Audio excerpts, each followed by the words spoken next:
अच्छा ये हुण पोजीशन जेह्ड़ी है ना गारा जेह्ड़ा ओह् दरदां चों निकलिया ओह् सामने दरवाजे दे नाल चेक करो।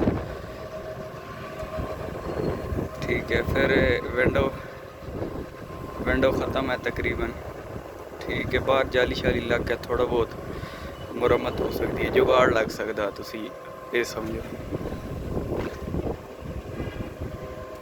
उस तो बाद ये गैस वाला मीटर। ठीक है ये सारी पोजीशन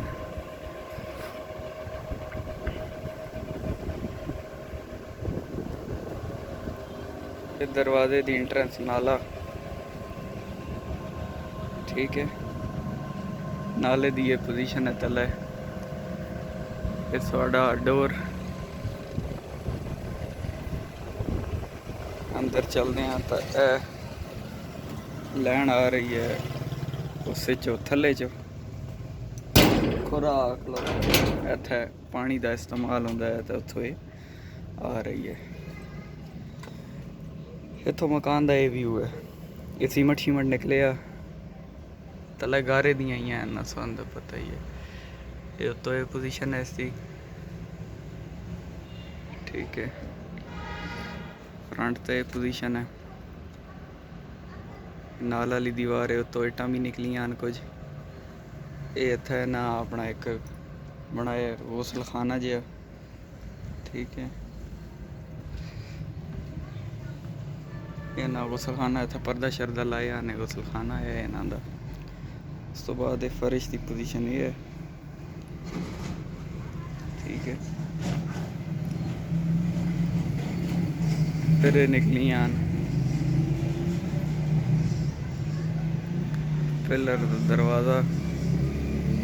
ठीक है दरवाजे तो अंदर जो होता है बैठक दा फर्श विचों डैमेज है तो साइडों तो कम ठीक है।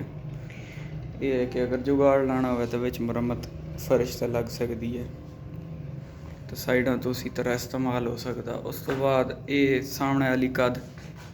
ठीक है तो उस तो बाद छत ये तरेड़ पई भी है ओही जी कहो टियां दी तरेड़ होंदी है ना ये उस तरह तरेड़ पई भी है। ये दरवाज़ा अच्छा इस नू थोड़े कम खर्चे च बंदा ठीक करा सकता जित्थों तक मेरा आइडिया। बाकी ये वीडियो साढ़े तक पहुँच सी तो होर बेहतर तरीके नाल सन समझ आ वैसी। उस तो बाद ये आला फिर ओ सामना है। ठीक है तो पठान भी आते हैं भी ठीक करा के तो बेशक सन वापस दे दो असी वापस आ गए सां भी। उस तो बाद ये ठीक है ये पोजीशन है जो दरवाजे दे नाल है। दरवाजे दे नाल वाली कद दी ये पोजीशन ने। ठीक हो गया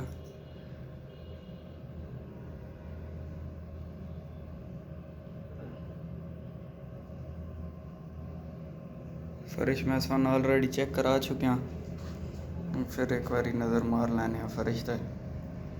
ठीक है ये विचों डैमेज है सही है साइडा तो ठीक है भी जिथों लोग सादा टुर के अगे पिछे आते उतों दायरी जी गल सीमट ख़त्म हो गया।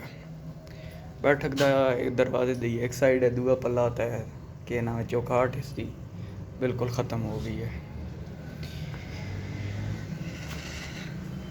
फिर सामने ना वो कुछ फटियां शटियां फ्रूट का काम करते तो फटियां ना ये लकड़ियाँ रखियां डंप कीतियां ने। ठीक है सामने वाली कद ठीक आई पिछी सीमट उसका ठीक है। इत्थे ना तंदूर जहा लाए हुआ है तंदूर के नाल एक अद्धी ये पोजीशन है सीढ़ियाँ की। ठीक है हुण किचनदार चलते हैं। पहले किचन के बाहरों चेक करो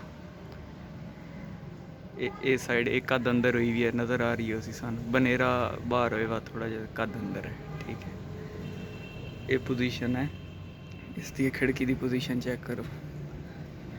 फिर अंदर चलते हैं हुण ये बिल्कुल इत्थों ख़त्म होया एक किस्म का। हुण अंदर चलो फर्श सारे तो पहले फर्श ठीक है सही है। और चुल इत्थे रखने की जगह ये थोड़ी जी जाहिर जी गल है इस्तेमाल दे नाल नाल हुई है। ये बिल्कुल दरवाजे तो इंटर हो सामने वाली कद। ठीक है उस तो बाद इसका छत इसका कदर बेहतर ही है। ठीक है, फिर एक हाथ चेक करो।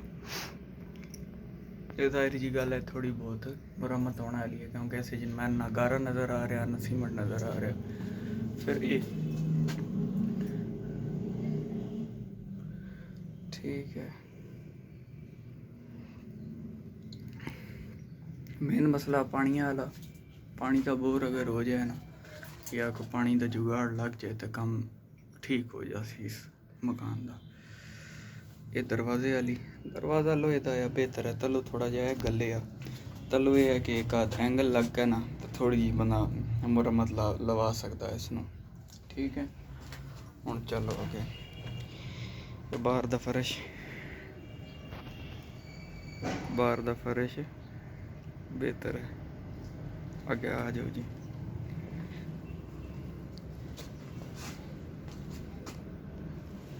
एक कमरे दा फ्रंट। अच्छा हुण वीडियो लम्मी हो गई है, मैं ये वाली सन भेज के एक और भेज रहा। एक कमरे दा फ्रंट है।